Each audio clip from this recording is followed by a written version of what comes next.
Good morning. It's like we have a small but select group today. My name is Nikki Norman, and our service leader today is an old friend, Charlie Grindle. Not so old, a friend of long duration. How about that? Yeah, Charlie will be leading us in our Janus service. Welcome to the Unitarian Universalist Church of Saco and Biddeford.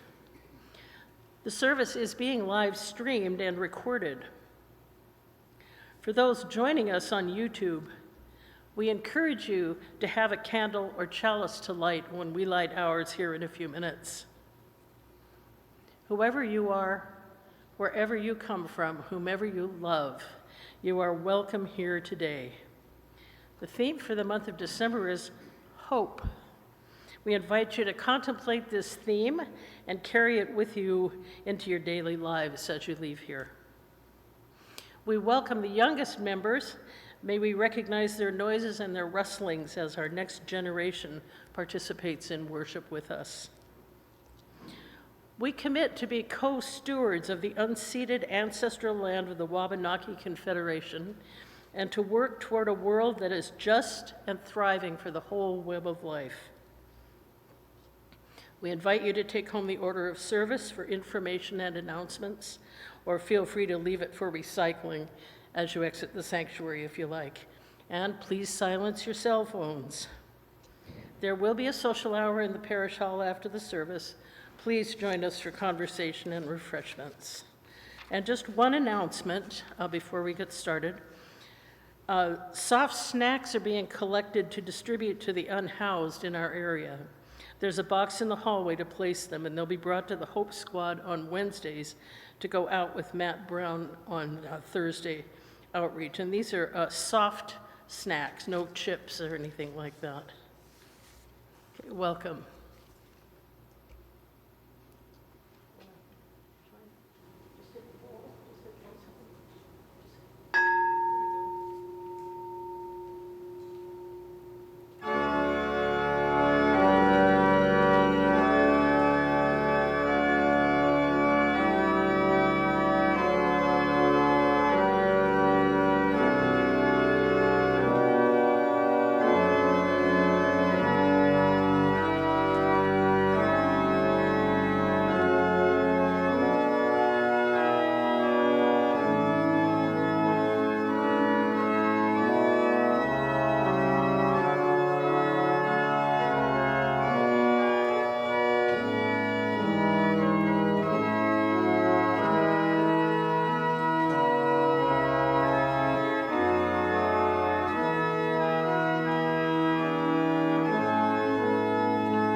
Good morning. Just a couple of things before we start. The fruit this year is mangoes with no sugar added, apricots, and craisins. So you have a choice. And you'll notice this year the candles are not in those dangerous candelabra. They're sitting on tables. And we decided that we would have different heights of candles as there are different lengths of months, and the short ones perhaps could be November, December, January, and February, and the tallest ones maybe July and August, so that we can enjoy and have a thought for the length of the month and how much it is. The lives of all of us are short, our lives precarious. Our days and nights are hurrying us, and there is barely time to light this little light that we might. Yet we find time for bitterness, for petty treason, and evasion. What can we do to stretch our hearts enough to lose their littleness? Here we are, all of us, upon this planet, bound together in common destiny, living our lives between the brightness of the daylight and the dark. Kindred in this, each lighted same precarious flickering flame of life. How does it happen that we are not kindred in all things now? How strange and foolish are these walls of separation that divide us. Please join me now in hymn number 347, Gather the Spirit.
Please join me in the words for the lighting of the chalice.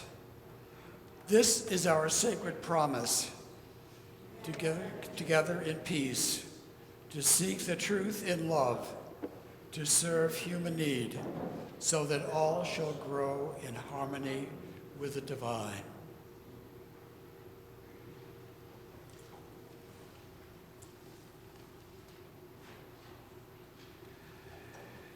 You'd like a second to softly close your eyes and not really have a focus. I'd like to share something written by our own Myra Robinson. When one door closes, another open, but it's hell in the hallway, especially a long one. A long wait between what was and that is yet to be. That liminal space, neither here nor there, a proving ground. An optimist sees opportunity, a pessimist, the perils. Where are you in that twilight dawn? Not either or, but yes and. What are you? You think you know, but it's unknown. A mystery, optimist, pessimist, the mist between realities, transparent, floating, the hallway, halfway. Hope and despair are equals there. Anticipation and dread coexist. Patience, that horrible beauty, is survival. Close your eyes, but look to see, to search, to find, to move forward, focused or fumbling, Finally, a gentle nudge, a hint of direction. Finally, an opening.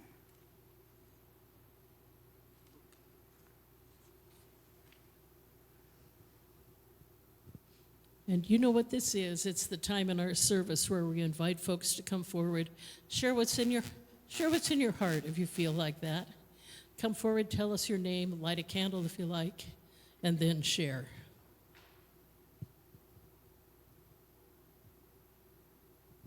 Or not.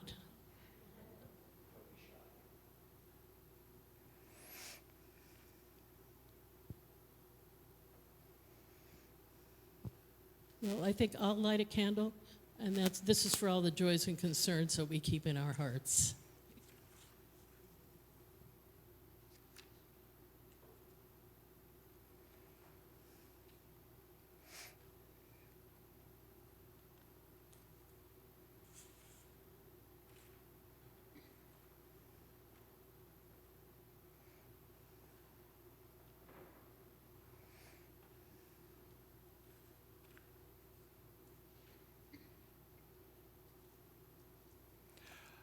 I would call this the children's reading, but I'll just speak to the child in each of you and myself. A certain father had a family of sons who were forever quarreling among themselves. No words he could say would do the least good. So he cast about in his mind for something, a very striking example that would make them see that discord would lead to misfortune. One day, after the quarreling had been much more violent than usual, and each of the sons was moping in a surly manner, he and one of his sons told him to bring a bundle of sticks. Then, handing the bundle to each of his sons in turn, he told them to try to break it. But although each one tried his best, none was able to do so. "My sons," the father said, "did you not see that if you agree with each other and help each other, it will be impossible for your enemies to injure you? But you are divided among yourselves. Then you will be no stronger than a single stick in that bundle." And Aesop's moral is, unity is strength.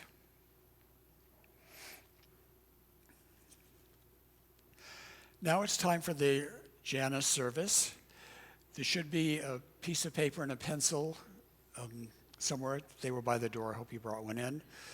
Take some time to ponder what it is that you didn't really enjoy about the past year, something you'd like to work on for the coming year, perhaps or joy if you've had one. And when you've done, come forward and drop them in the Janus box. Drop through the gate of the year, and I will have fruit on the other side for welcome.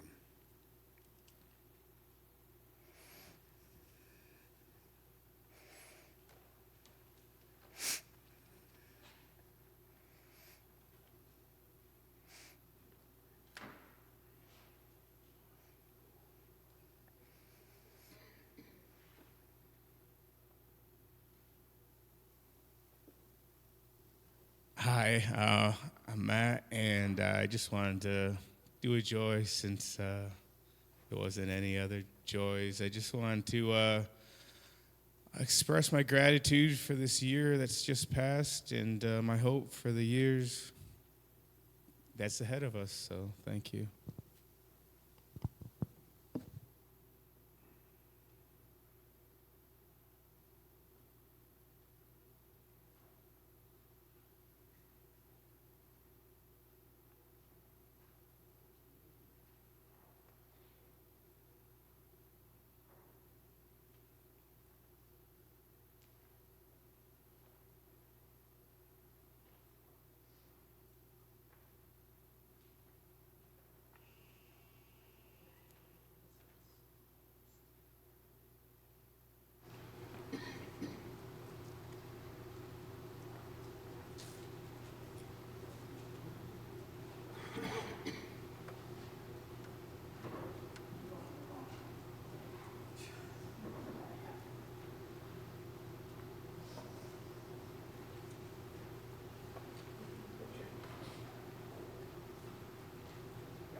Let us join now in hymn number 305, De Caloris.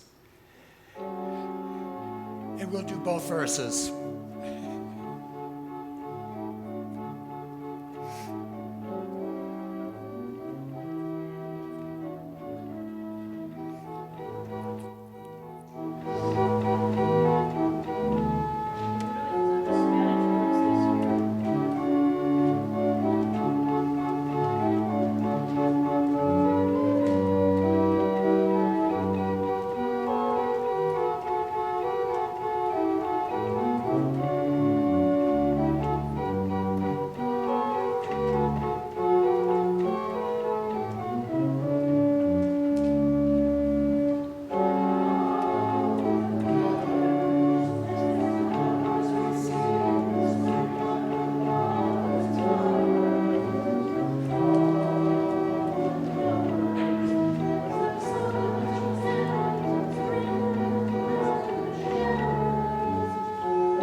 I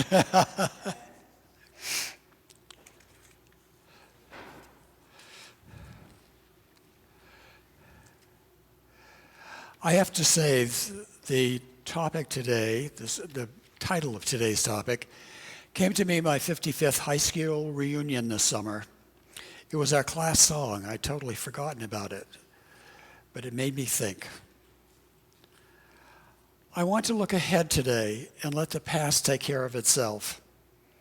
Today's topic offers many directions for discussion. I think the idea of joining and growing takes precedence over dwelling on the past. We've all had times and events this past year that have tried our souls, but here we are getting ready for another year in which we can expand, take in, and enjoy all that we have access to. When I think of joining with others, I think first of twosomes. Think of all the twosomes who have accomplished great things. Castor and Pollux, Wilbur and Orville, Pierre and Marie Curie, Romulus and Remus, Cain and Abel. Well, we know those last two pairings didn't turn out well, but they started out okay. It's obvious that when another person's ideas and energy join ours, things can happen. And think what a group of people working toward the same goal can accomplish. In this age when self-sufficiency is praised, our achievements must be tempered by the number of entities working toward that goal. We are bombarded with words that tell us how far apart we are. Things are awful. It's too late for change. Don't trust everything you hear or read. I think that lack of trust is the biggest reason that people are not working together as well as they should. We need the ideas and energy of others as much as they need ours. Many directions, many different thoughts. We need to focus on what we need to do. We all need to come together and let go in order to reach the goalpost. Ken Blanchard says, "None of us is as smart as all of us." But truly, wouldn't we like to think we're smarter than everyone else? We have infinite sureness that we're the smartest one around. He goes on to say, "When I think of a singular person trying to go it alone, I imagine a crew team with only one oar in the water. It's hard to realize that the boat isn't going to go very far with only one person rowing. But when all oars are in the water and team members are working together, the boat seems to glide over the water without effort." The news items that report on group efforts are encouraging. We see whole neighborhoods reacting to ICE agents, groups succeeding in stopping construction of an unwanted or unneeded building, or community gardens being resurrected to help feed their neighbors. Many more stories are being reported. Is it because there is more teamwork or just more reported? I'd like to think this is a backlash to the news that we are becoming more separated than ever. We, the people, is becoming a buzzword for the left-leaning moderns who care about the world they are living in and leaving behind. Rules and restrictions may slow, but cannot stop progress. When enough people join together, things change. But we must keep in mind that the grouping on the other side also happens. The Capitol couldn't have been stormed by 3 or 4 people. Can we love them to rightness and compassion? How much ignoring or making light of can we accept and still be comfortable in our skin? That truly will be our challenge in the coming years. Finding like-minded people with whom to build strength equal to the task is a start. Haven't we all had times we thought we could do something by ourselves without any help? Often we find that we were wrong. We do need others to accomplish some things.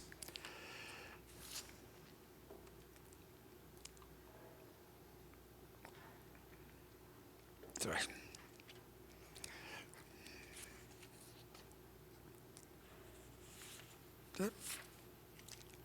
Sorry. St. Francis of Assisi said, start by doing something necessary, then do what's possible, and suddenly you're doing the impossible. Many changes seem impossible, but we can make a difference because we're all part of that web of existence. I'd like to think that our small bits of concern gather with other small bits of concern and become a giant concern that people must pay attention to. Idowu Kenyakian, a respected organization consultant and author, says, there is immense power when a group of people with similar interests get together and work toward the same goal. If the same goal is change, legal or social, surely it can be achieved. The desired need to change starts with energy from all of ourselves, not some nebulous outside source.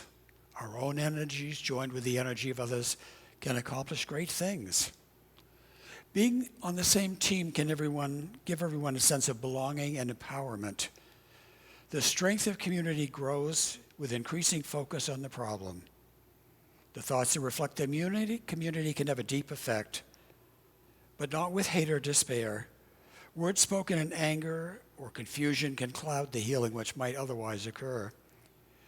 We have seen time and again how anger has led people to the opposite effect that we desired. People don't like to be called out on their actions that we think are wrong.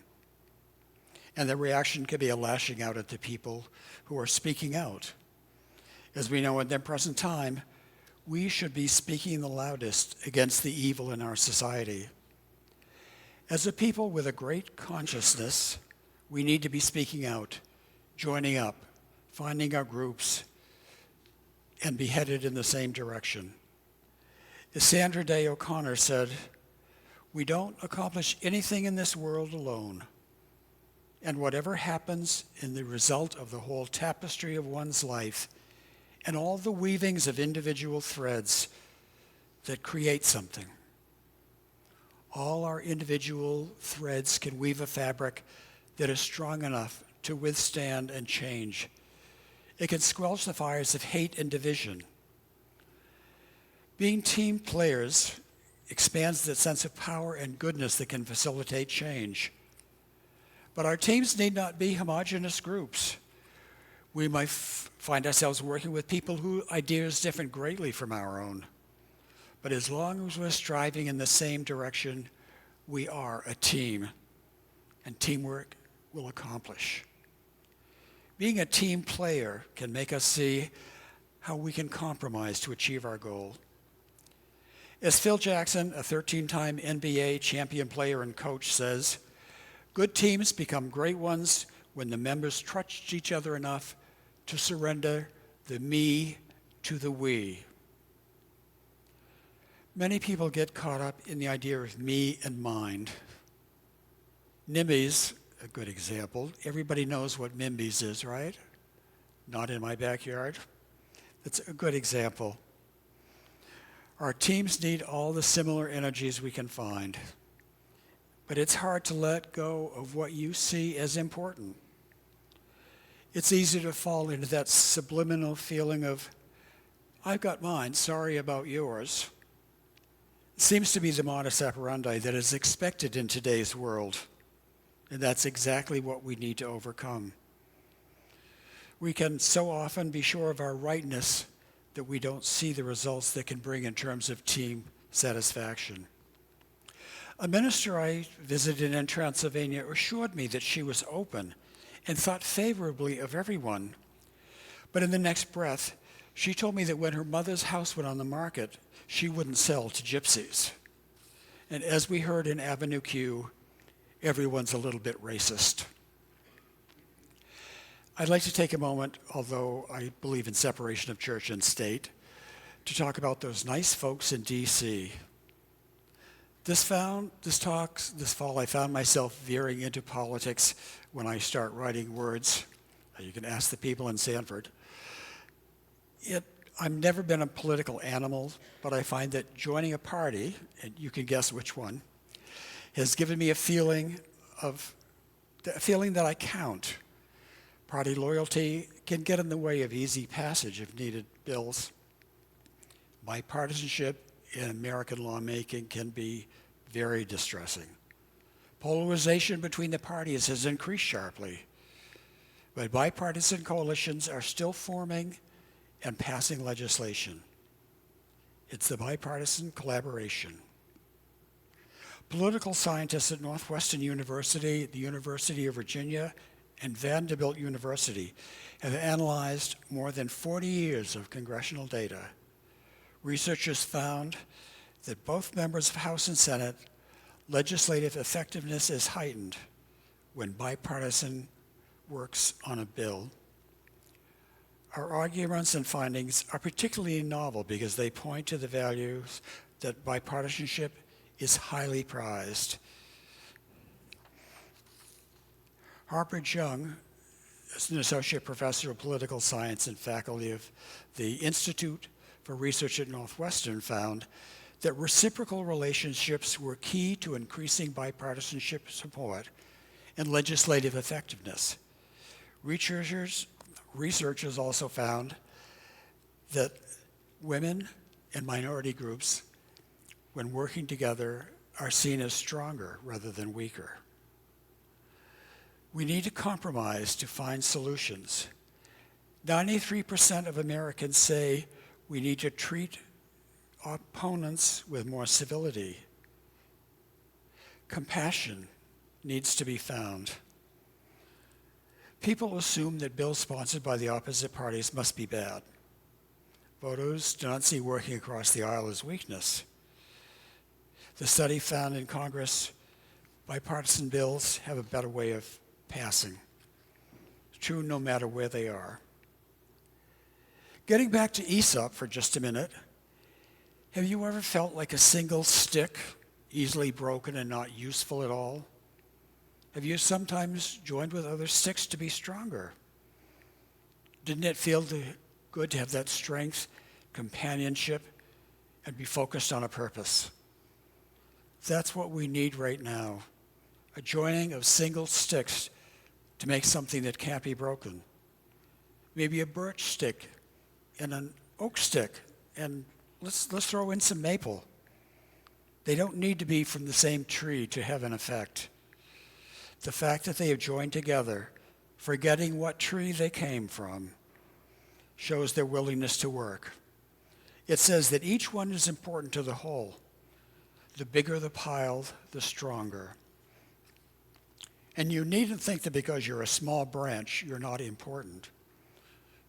Smaller branches can fit together more easily than large branches. In large branches, you're often broken by strong winds. And large branches don't always want to join with other branches. They think they're strong enough to do the job alone. Larger branches may make a great noise when the wind blows, but isn't it just as lovely to hear the gentle wind passing through and shaking the leaves and having the branches touch the pane of glass in the window or the shingles on the roof?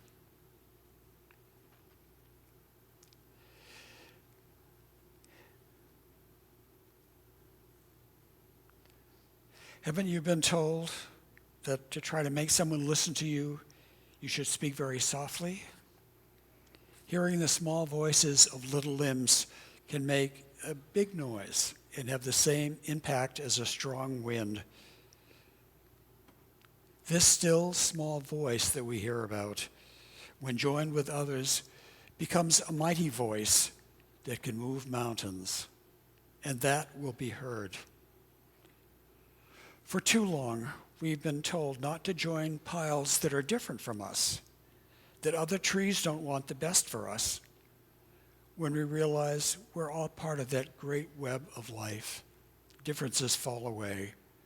We can see each other as important sticks that we are. Not only important to the trees we came from, but important to the great universe of living things. Like the redwoods that have a large underground connection to each other, we need to let our roots join and spread out to strengthen not only our own growth, but the growth of all the trees. And remember, we can achieve great things as a bundle. In the coming year, try to find some other sticks to join with. Let your small noise join with other small noises to make a big noise. We're all important. We can all make a difference. We can make things better. Forget the me and embrace the we. United, we could stand and achieve. If we allow ourselves to be divided, we will stop short of our goals for a better world. Keep this tune that you'll hear in your mind when you feel overwhelmed by what's happening to you, or when you're only seeing upsetting news stories. We can overcome. We won't fall. Blessed be. Let's join in a moment to go inward, to forget the world around us for a while and think about ourselves, our strength, our deepest desires. What did you spell? Okay. We'll start at the ringing of the bowl and end at the second ringing.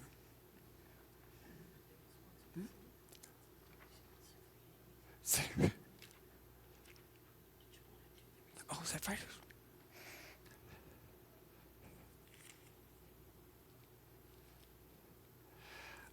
I have the responsive reading now. I have the responsive reading after the meditation. Yes. Do you have a small bowl? We'll have to use the big one.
As you come back, let us join together for the responsive reading, number 464.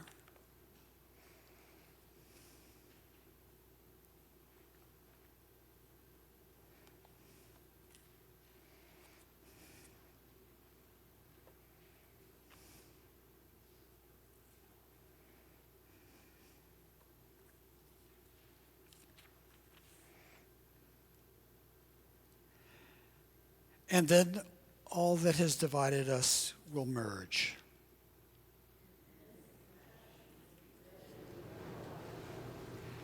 And then softness will come to the world. It is harsh and unkind. And then both men and women will be strong.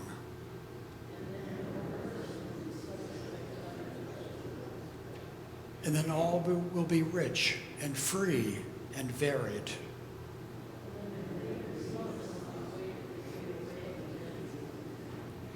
And then all will share equally in the earth's abundance.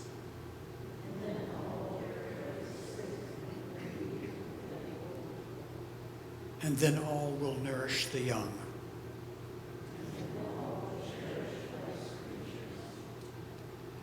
And we shall then live in harmony with each other and the earth.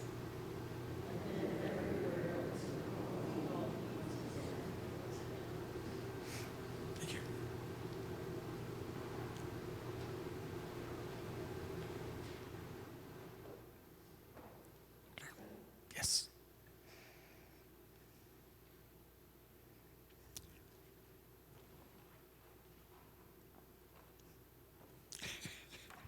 just like little soldiers.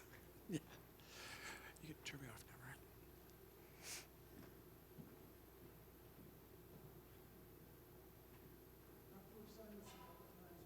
You to join us. The word should be in your program for the chorus.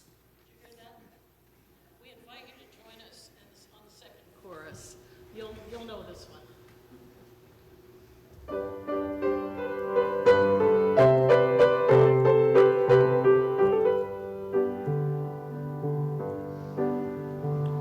There's nowhere in the world that I would rather be than with you, my love.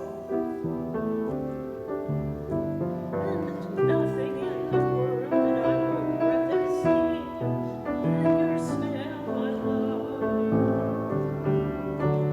For united we stand, divided we fall. And if our back should ever be against the wall, we'll be together, together, you and I. And if the world around you falls apart, my love, then I'll still be here. And if the going gets too hard along the way, just use while I'm here. For united we stand, divided we fall.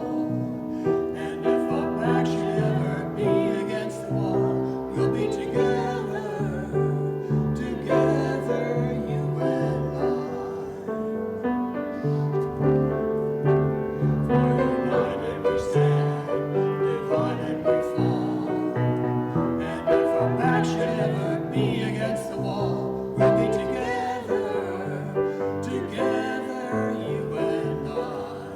Let them hear it on Main Street. For united we stand, divided we fall. And if our back should ever be against the wall, we'll be together, together, you and I. Thank you.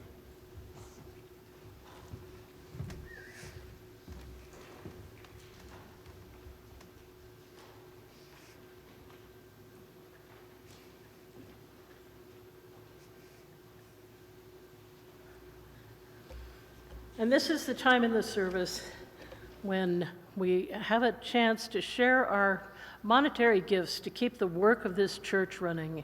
And not just this church, but also the larger community. As always, half of our plate will be donated. And for this month, it's been donated to the Hope Squad.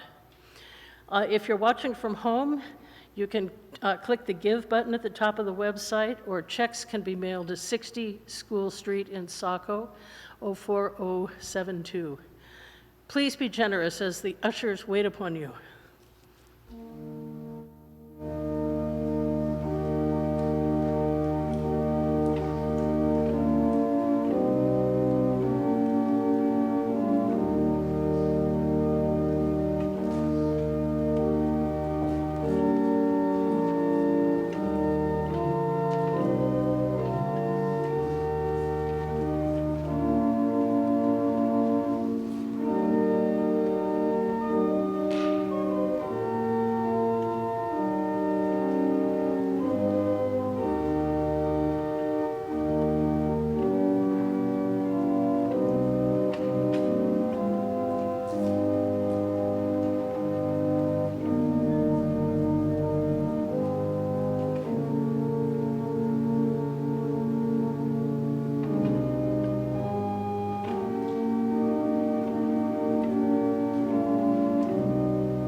we're standing, let's sing some more.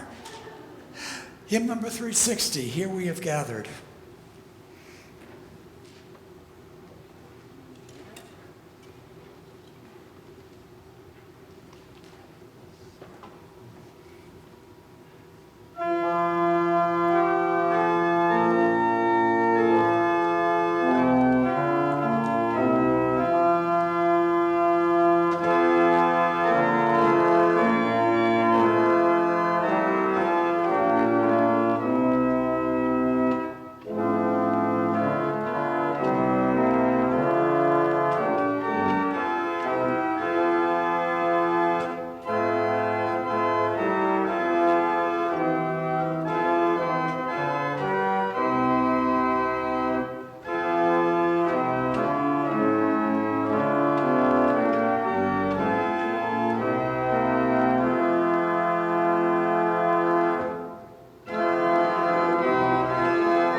Thank you. Be seated, please.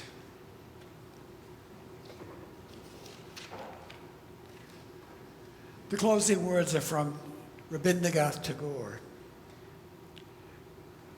Where the mind is without free and the head is held high, where knowledge is free, where the world has not been broken up into fragments by narrow domestic walls, where words come out from the depths of truth, where tireless striving stretches its arms toward perfection, when the clear stream of reason has not lost its way into the dreary desert of sand and bad habit, where the mind is led forward by thee into ever-widening thought and action, into that heaven of freedom, my Father, let my country awake.